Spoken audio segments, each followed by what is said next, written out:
தமிழக மக்களுக்கு இனிமையான வணக்கத்தை என் மரியாதையும் தெரிவித்துக் கொள்கிறேன். தமிழக அரசியல் சூழலை நாம் உற்று கவனிக்க வேண்டும். கவனித்தோமானால் இந்த தமிழக அரசியலில் ஆட்சி மாற்றம் தேவை என்று அநேகர் சொல்லிக் கொண்டிருக்கிறார்கள். ஒரு சிலர் மட்டுமே ஆட்சி மாற்றத்தை விரும்பி கொண்டிருக்கிறார்கள். திமுகவே கண்டினியூவாக தொடர்ந்து ஆள வேண்டும் என்று விரும்பி கொண்டிருக்கிறார்கள். மற்ற எல்லோரும் பார்த்தோமானால் ஆட்சி மாற்றத்தை விரும்பி கொண்டிருக்கிறார்கள். காரணம் என்னென்னா, எதில் எடுத்தாலும் ஊழல் என்று சொல்லி கொண்டிருக்கிறார்கள்.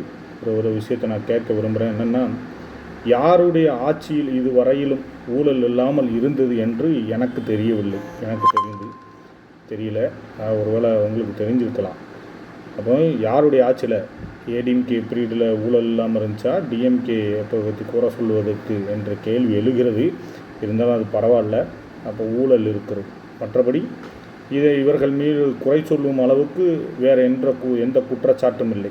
தமிழகத்தில் உள்ள சாதியவாதிகள் இருக்காங்களா, சாதியவாதிகளால் நடத்தப்படுகிற கட்சிகள் இந்த ஆட்சி மாற்றத்தை விரும்புகிறார்கள். அடுத்தாப்புல மதவாதிகள், மதத்தை வைத்து அரசியல் செய்கிறவர்கள் ஆட்சி மாற்றத்தை விரும்புகிறார்கள். ஏன்னா இவங்க இந்து மதத்துக்கு எதிரானவர்களாக இருக்கிறாங்க அப்படின்னு.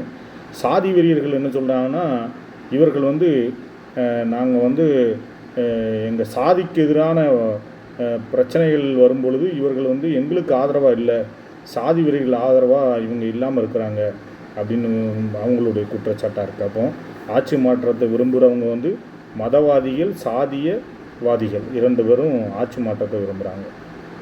மற்றபடி பொதுமக்கள் சொல்கிற கருத்து என்னென்னா, ஊழல் நடக்கு அப்படின்னு சொல்கிறாங்க. அதை நம்ம ஏற்றுக்கிட வேண்டியது. ஆனால் யாருடைய ஆட்சி காலத்துலேயும் எந்த ஆட்சியில் ஊழல் இல்லை அப்படிங்கிறத மக்களுக்கு சொல்ல தெரியல. எனக்கும் ஒரு குழப்பம் உண்டாகுது. ஏன்னா எல்லாம் பெரிய கலவாணிகளாக இருக்காங்க.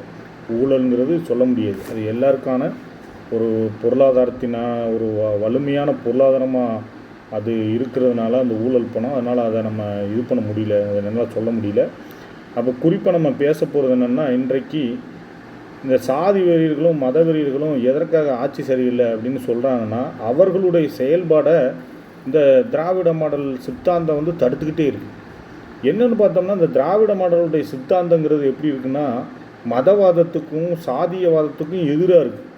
இப்போ இந்த மதவாதிகளும் சாதியவாதிகளுமாகிய சாதி வெறியர்களும் அவங்களுடைய கொள்கை கோட்பாடுகளை பார்த்திங்கன்னா, ஒருத்தருக்கு ஒருத்தர் இந்த சாதிக்கு அந்த சாதியை பிடிக்காது, அந்த சாதிக்கு இந்த சாதியை பிடிக்காது, அந்த மக்களுக்கு எதிராக இவங்க செயல்படுற, இந்த மக்களுக்கு எதிராக அவங்க செயல்பட, இப்படி இருந்தாலும் இந்த எல்லா சாதியிலும் இருக்கிற சாதி வெறியர்கள் ஒருத்தர் தொடர்பு கொண்டு பேசிக்கிறாங்க. பாருங்கள், அவங்களுக்கு அந்த சாதி வெறியர்களுடைய நோக்கம் என்னென்னா, இளைஞர்களை தூண்டி விடுறது, அப்பாவி பொதுமக்களை தூண்டி விட்டு அவர்களுடைய அரசியல் ஆதாயத்திற்காக இவர்களை வைத்து குளிர்காய்கிறவர்கள். இன்றைக்கு சாதி வெறியர்கள், சாதி தலைவர்களாக இருக்கிறவங்க, சாதி உணர்வுள்ளவர்களாக இருக்கின்ற சாதி வெறி பிடித்த தலைவர்கள் எங்கேயாவது 10 பிள்ளைகளை படிக்க வச்சாங்க, அவங்க சாதிக்காரங்களை ஒரு இன்ஜினியர் ஆக்குனாங்க, அவங்க சாதிக்காரங்களை ஒரு டாக்டர் ஆக்குனாங்க, அவங்க சாதிக்காரங்களை, பொதுமக்களை வேண்டாம், மற்ற எந்த சமூகத்துக்கும் உழைக்க வேண்டாங்க, சுயசாதிக்கார மக்களை படிக்க வச்சாங்க, மருத்துவ உதவி செஞ்சாங்க, பொருளாதாரத்தின் அடிப்படையில் நலிவடைந்திருக்கு சொல்ல எல்லா வகையான உதவிகளையும் இந்த சாதி உணர்வுள்ளவர்கள், சாதி பற்றுள்ளவர்கள் செய்தார்களா என்று பார்த்தோமானால் கிடையாது. ஆனால் அதுக்கு பதிலாக இவங்க என்ன செய்கிறாங்கன்னா, இந்த சாதி தலைவர்களாகிய சாதி வெறியர்கள் இவர்களுடைய வறுமையை பயன்படுத்தி சாதி உணர்வை தூண்டி விட்டு இவங்களை பயன்படுத்துகிறாங்க. கல்வியாளர்களாக ஆக வேண்டிய இளைஞர்களை சாதி உணர்வுள்ள இளைஞர்களாக மாற்றி கல்வி பக்கம் இருந்து இவங்களை திருப்புறாங்க. எங்கே 50 வருஷம் 100 வருஷத்துக்கு பின்னாடி திருப்புறாங்க. வரலாறுகளை பேசி இவர்களை வாழ வைக்கவில்லை, அழிவை நோக்கி நகர்த்தி கொண்டு இருக்கிறார்கள். இப்படிப்பட்டவங்களுக்கு திமுகவினுடைய ஆட்சியை பார்க்க அப்படியே வயிறு எரியுது. எதுக்குன்னு தெரியல நம்ம சொல்ல முடியாது. ஏன்னா இவங்களால் வன்முறை தூண்ட முடியல, இவங்களால் ஒரு சாதிக்கு எதிராக ஒரு சாதியை திருப்பி விட முடியல. இதெல்லாம் தமிழக அரசு சரியாக காய் நகர்த்திட்டு இருக்கு, சரியாக அதற்கான நடவடிக்கைகள் எடுத்துக்கொண்டு இருக்குது. ஓரளவு, முழுவதுமாக இல்லை, ஓரளவு எடுத்துக்கிட்டு இருக்காங்க. அப்போ இதுவும் இவங்களுக்கு பிடிக்கல. ஆஹா, 90% நடவடிக்கை எடுக்கானுலங்கிற காழ்ப்புணர்ச்சி இந்த சாதி வெறியர்களுக்கு இருக்குது. மத வெறியர்கள் வந்து சொல்லவே வேண்டாம். இந்தியா முழுக்க என்னென்ன பண்ணிக்கிட்டு இருக்காங்கன்னா, தமிழக இந்தியாவினுடைய மதிப்புமிகு பிரதமர் ஐயா அவர்கள் கிறிஸ்மஸினுடைய ஆராதனையை ஆலயத்தில் போய், கிறிஸ்தவ தேவாலயத்தில் போய் ஐயா மோடி அவர்கள் பங்கெடுத்து அந்த ஆராதனையில் கலந்து கொண்டு அந்த இறைவன் இயேசுனுடைய பிறப்பை கொண்டாடி கொண்டிருக்கிறார். இங்கு உலகுக்கு அவர் சொல்ல வருவது, இந்தியா என்பது ஒரு மனிதாபிமானம் உள்ள நாடாகவும், இங்கே வந்து அனைத்து தரப்பு, அனைத்து மொழி மத மக்களும் சுலபமாக இனிமையாக வாழலாம், அதற்கு இந்த ஆளும் பிஜேபி வந்து எந்த எதிர்ப்பும் தெரிவிப்பதில்லை என்று உலகத்திற்கு காட்டுவதற்காக ஐயா அவர்கள் கிறிஸ்மஸ் ஆராதனை அட்டன் பண்ணி கொண்டிருக்கிறாங்க. ஆனால் ஒரு சில இடத்துல, அதாவது 200க்கும் மேற்பட்ட கிறிஸ்தவ தேவாலயங்களில் கிறிஸ்மஸ் பண்டிகை அந்த ஆராதனையை நடக்க விடாமல் இந்த மதத்தை பாதுகாக்கிறவங்க, அப்படி தான் சொல்லணும், ஏன்னா அவங்க வந்து தேச பாதுகாவலர், அந்த மதத்தின் அடிப்படையில் வாழ்கின்ற தேசத்தை பாதுகாக்கிறவர்கள் இந்த வெளிநாட்டு மதமாகிய, வெளிநாட்டு கடவுளாகிய, வெளியூரிலிருந்து வந்தவர்களாகிய இந்த கிறிஸ்தவர்களாகிய இவர்களுக்கு இங்கு இந்த கொண்டாட்டத்தை கொண்டாடுவதற்கு நாங்கள் அனுமதிக்க மாட்டோம்னு வன்முறையில் ஈடுபட்டிருக்காங்க. எப்படி பாருங்கள். இப்போ அந்த கொள்கையில் இருக்கிறவங்களுக்கு தமிழ்நாட்டில் அப்படி ஒன்றும் பண்ண முடியல. அப்போ அவங்க ஆட்சி மாற்றம் வேணும் அப்படிங்காங்க. எப்படி இவங்க மதத்தை பாதுகாக்கிறோம் என்று சொல்லி இந்து மதத்திற்குள்ள இருக்கிற படிநிலை கட்டமைப்பை உடைப்பதற்கு இவர்கள் எந்த முயற்சியும் பண்ணலை. சாதியின் அடிப்படையில் இங்கு பிறந்தவன் எந்த சாதியாக இருக்கிறானோ அதற்கேற்றவாறு அடிமையாக இருக்கிறான் என்ற இந்த கட்டமைப்பை இந்த மதவாதிகள் உடைக்க விரும்பலை. அதுக்கு பதிலாக கிறிஸ்மஸ் தமிழகத்தில் நல்ல அமைதியாக, உற்சாகமாக, அற்புதமாக கொண்டாடிட்டானவளேன்னு சொல்லி இவங்க வந்து ஆட்சி மாற்றம் வேணும், ஏன்னா நாங்கள் ஆட்சிக்கு வந்தால் தான் இஸ்லாமியர்களையும் கிறிஸ்தவர்களையும் தூக்கி போட்டு மிதிக்க கரெக்டாக இருக்கும், அவங்களுடைய பண்டிகையை கொண்டாடுவதற்கு இது இடமில்லை, இஸ்ரேலுக்கு போங்க இல்லைன்னா சவுதிக்கு போங்கன்னு சொல்லலாம், அது நம்மளுக்கு ரொம்ப ஈஸியாக இருக்கும் அப்படின்னு சொல்லி அவங்க வந்து விரும்பிக்கிட்டு ஆட்சி மாற்றத்தை விரும்புகிறாங்க. இன்றைக்கு ஆட்சி மாற்றத்தை விரும்பாத ஆள் யாருன்னு பார்த்தா தேவையில்லாத ஆள். எல்லா சாதி வெறியர்களாலையும் எல்லா மத வெறியர்களாலையும் வெறுக்கப்படுகிற ஒரு நபர் ஆட்சி மாற்றம் வந்து தேவையில்லாது, ஆட்சி மாற்றம் வேணும் அப்படிங்கிறாரு. அது யாருன்னு பார்த்தா புரட்சியாளர், எழுச்சி தமிழர், அனைத்து மக்களுக்குமான சமூக நீதி தலைவனாகிய அண்ணன் தொல் திருமாவளவன் தான் அப்படி சொல்கிறார். என்னப்பா அப்படின்னா, எல்லா பட்டியலின சாதி கட்சி நடத்துகின்ற சுயசாதி பெருமை பேசுகின்ற தலைவர்களுக்கெல்லாம் கடுப்பு. இவர் வந்து முட்டு கொடுக்காரு, திமுக தலையில் தூக்கி வச்சு ஆடுறாரு, எதுக்கு தேவையில்லாது, பட்டியலின சமூகத்துக்கு திமுக என்ன செஞ்சது, திமுக இதுவரையிலும் ஒன்றும் செய்யலை அப்படின்னே வச்சுக்கிடுவோம், அது கரெக்ட் தான். ஆனால் ஆட்சி மாற்றம் ஏற்பட்டால் பட்டியலின சமூகத்தை வைத்து செய்வார்கள். அதை வந்து தொலைநோக்கு பார்வையில் எழுச்சி தமிழ் அண்ணன் தொல் திருமாவளவன் அவர்கள் மிகவும் கவனமாக, பட்டியலின சமூகம்னு கிடையாது, இங்கு மதத்தின் அடிப்படையில் கிறிஸ்தவர்கள் விரட்டப்படுவார்கள், மதத்தின் அடிப்படையில் இஸ்லாமியர்கள் விரட்டப்படுவார்கள், சாதியின் அடிப்படையில் பட்டியலின சமூகத்தை நசுக்குவார்கள். இன்னும் 2000 ஆண்டுகளுக்கு முன்பாக இருந்தது போல இங்கே வந்து கடைபிடிக்கணும் அப்படிங்கிறத கொண்டு வருவாங்க. இன்றைக்கு இருக்கின்ற ஒரு சில தமிழகத்தினுடைய இனக்காப்பாளர்கள்னு கட்சி நடத்திக்கிட்டு இருக்கிற சாதி வெறியர்கள், அவர்களுக்கு மேலே இனக்காப்பாளர்கள்ங்கிற போர்வையை போர்த்தி கொண்டு சாதி வெறியை மறைப்பதற்காக சுற்றி கொண்டு இருக்கிறவங்க என்ன சொல்கிறாங்கன்னா, ஆடு மேய்க்கிறோம், ஆடு மேய்ய அதை அரசு வேலையாக்கிடுறோம் அப்படிங்காங்க, பன்னி மேய்க்கிறோம், பன்னி மேய்ய அரசு வேலையாக்கிடுவோம். சாதி ஒவ்வொருத்தனுக்கும் பிறப்பின் அடிப்படையில் உள்ள சாதி வந்து தமிழினத்தினுடைய பெருமை, அந்த பெருமையின்படி ஒவ்வொருத்தன் அடிமையாக வாழு, ஒவ்வொருத்தன் அரசனாக இருந்துக்கலாம் அப்படிங்கிறாங்க.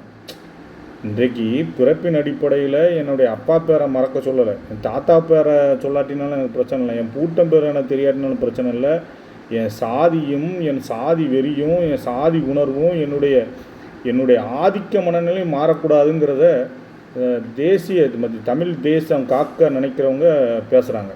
அப்போ பார்த்தீங்களா, ஆட்சி மாற்றத்தை யார் விரும்புகிறா யார் விரும்பலைங்கிறத புரிஞ்சுக்கணும். ஆட்சி மாற்றத்தை விரும்புகிறவர்கள் அவர்களுடைய காரணம் இப்படி இருக்குது. சாதி வெறி பிடித்த சாதி வெறி தலைவர்களாக இருக்கிறாங்க, சுயசாதி வெறியை இளைஞர்கள்ட்ட ஊட்டிக்கிட்டு இருந்தாலும் ஒவ்வொரு சாதியிலையும் இருக்கிற சாதி வெறி தலைவர்கள் ஒவ்வொரு எல்லாத்துலேயும் பேசிக்கிறான்.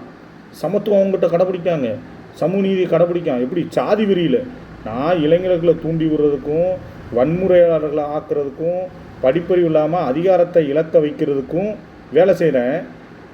இன்னொரு சமூக மக்களை எதிரியாக காட்டினாலும் அந்த சமூகத்தில் உள்ள என்ன மாதிரியே இருக்கிற சாதி வெறின்ட்டு நான் பேசிக்கிறேன். எப்படி அப்போ இதில் எப்படி பாருங்கள், சமூக நீதியை பாருங்கள், சமத்துவத்தை பாருங்கள். இவங்களால்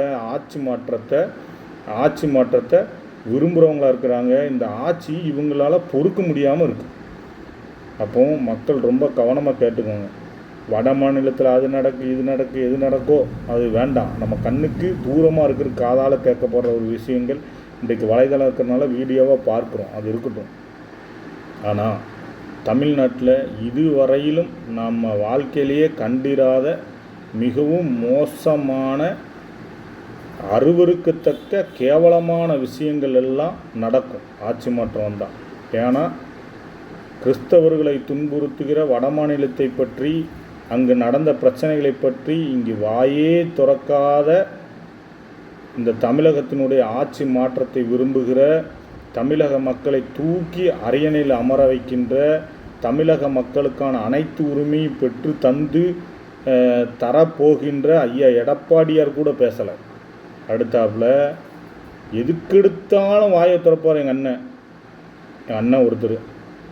எதுக்கெடுத்தாலும் வாயை திறப்பார். கல்வியாளர், அதிகாரத்தில் இருந்தவர், நல்லா படித்தவர். அவர் வாயை பொத்திட்டு கப்பு சிப்புன்னு இருந்துட்டார். ஏன்னா அவர் தான் அந்த கட்சியினுடைய மாநில தலைவர். இன்னொருத்தர் பொம்மை மாநில தலைவர் ஒருத்தர் இருக்கிறார், அண்ணன் நயினார். அவங்களும் இதை பற்றி பேசலை. ஏன்னா ஆளுகிறது ஃபுல்லாக அவங்க கட்சியினுடைய அவங்களுடைய கட்சி எங்கே ஆளுகிறதோ அங்கே தான் அதிகமான கிறிஸ்தவர்களுக்கு தொல்லை. சரி, அடுத்தாப்புல அண்ணன் நம்ம இங்கே இருக்கிற எதிர்கட்சியாக இருக்கிற ஒருத்தர் பேசலை. அப்போ பார்த்துக்கிட்டிங்களா, ஆளுங்கட்சியில் கூட 1-2 பேர் பேசிக்கிட்டு இருக்காங்க. ஆனால் தொடர்ந்து அந்த மக்களுக்கான போராட்டங்களையும் அந்த பிரச்சனையை பற்றி பேசிக்கிட்டே இருக்கிறது ஒரே நபர் தான். இந்தியாவினுடைய சமூக நீதி தலைவன் அண்ணன் எழுச்சி தமிழர் தொல் திருமாவளவன் அவர்கள் 2 நாளைக்கு முன்னாடி கூட போராட்டம் நடத்தியிருக்காங்க. கிறிஸ்தவ மக்களுக்கான அவர்களுடைய பண்டிகையை கொண்டாடுவதற்கான இப்படி அந்த கொண்டாட்டத்தில் இப்படி நடந்த வன்முறைகளும் அவர்களை துன்புறுத்தியவர்களை எதிர்த்து இந்த அரசு, இந்தியாவினுடைய அரசு சரியான நடவடிக்கை எடுக்க வேண்டும் என்று போராட்டம் பண்ணியிருக்கிறாங்க. இப்போ அதே தலைவன் தான் சமூக நீதியின் பாதையிலையும், சமூக நீதியினுடைய கண்ணோட்டத்திலையும், சமூக நீதியினுடைய சித்தாந்தத்திலையும் தமிழகத்தில் இருக்கிற ஒரு மக்களுக்கும் எந்த விதமான பாதிப்பும் வந்துவிடக்கூடாது என்பதற்காக திமுகவை ஆதரவு தெரிவிச்சுட்டு இருக்கிறார். நல்லா தெரிஞ்சுக்கோங்க. இன்றைக்கி திமுகவில் சாதி விரியங்க இல்லைன்னு சொல்ல முடியாது. சாதி விரியர்கள் இருக்கிறாங்க, அதிகாரத்தில் இருக்கிறாங்க, மாவட்ட செயலாளர்களாக இருக்கிறாங்க, ஏன் வட்ட செயலாளர் கூட இருக்கிறாங்க, எல்லாருமே இருக்கிறாங்க. சாதி வெறியர்கள், சாதி உணர்வு உள்ளவர்கள், இன உணர்வு உள்ளவர்கள் இருந்து கலவரம் பண்ணி கொண்டு தமிழகத்தில் அப்பப்போ சின்ன சின்ன அசம்பாவிதங்கள் நடக்கும் பொழுது இனத்தையும் சாதியும் பாதுகாப்பதற்காக தடிக்கு விழுந்து ஓடி வந்து இந்த திமுககாரர்கள் சாதியையும் சாதி வெறியர்களையும் காப்பாற்றி கொண்டு இருக்கிறாங்க. அதில் மாற்று கருத்து இல்லை. ஆனால் தலைமைக்கு அது தெரியும் பொழுது உடனடியாக நடவடிக்கை எடுத்துக்கிட்டு இருக்காங்க. அண்ணன் எழுச்சி தமிழ் அண்ணன் திருமாவை போன்றவர்கள் இந்த விஷயங்களை ஃபுல்லாக ஐயா முத்துவேல் கருணாநிதி ஸ்டாலின் நம்மளுடைய தமிழக முதல்வரிடத்தில் காதில் கொண்டு போய் சொல்லிக்கிட்டு இருக்கிறாங்க. இன்றைக்கு ஐயா ஸ்டாலின் அவர்களை சுற்றி இருக்கிறவர்கள் தமிழகத்தில் நடக்கின்ற சாதிய படுகொலைகளாக இருந்தாலும் சரி, வன்முறைகளாக இருந்தாலும் சரி, அவர்கள்ட்ட சரியாக சொல்லுவதில்லைங்கிறது தான் உண்மை. அவங்களுக்கு சரியாக தெரியாதுன்னு தான் நினைக்கிறேன். ஏன்னா எல்லா சாதிய கண்ணோட்டமும் சாதிய மனநிலையிலும் இருக்கிறவங்க தான் அவரை சுற்றி கொஞ்சம் இருக்காங்கன்னு நினைக்கிறேன். ஏன்னா சரியான தகவல்களை அவர்கிட்ட சொல்லாததுனால அவரால் முழு நடவடிக்கைகளையும் எடுக்க முடியாத அளவுக்கு இருக்குது தமிழகம். அதனால் இன்றைக்கு ஆட்சி மாற்றம் என்பது தேவைப்படுகிறது. யாருக்கு என்றால் சாதி வெறியர்களுக்கு என்பதை சொல்லிக்கொண்டு, மத வெறியர்களுக்கு என்று சொல்லிக்கொண்டு, தமிழகத்தை குட்டி குழப்பம் பண்ணுகிறவர்களுக்குத்தான் ஆட்சி மாற்றம் தேவைப்படுகிறது என்பதை சொல்லிக்கொண்டு, நான் தமிழக மக்களுக்கு வரும் தேர்தலில் ரொம்ப விழிப்புணர்வோடு இருந்து வாக்களிக்கும்படி தாழ்மையோடு கேட்டுக்கொள்கிறேன். நன்றி, வணக்கம். நான் தூத்துக்குடியிலிருந்து நீலம் பிஜே பிரதீப் ஜெயசுதாஸ்.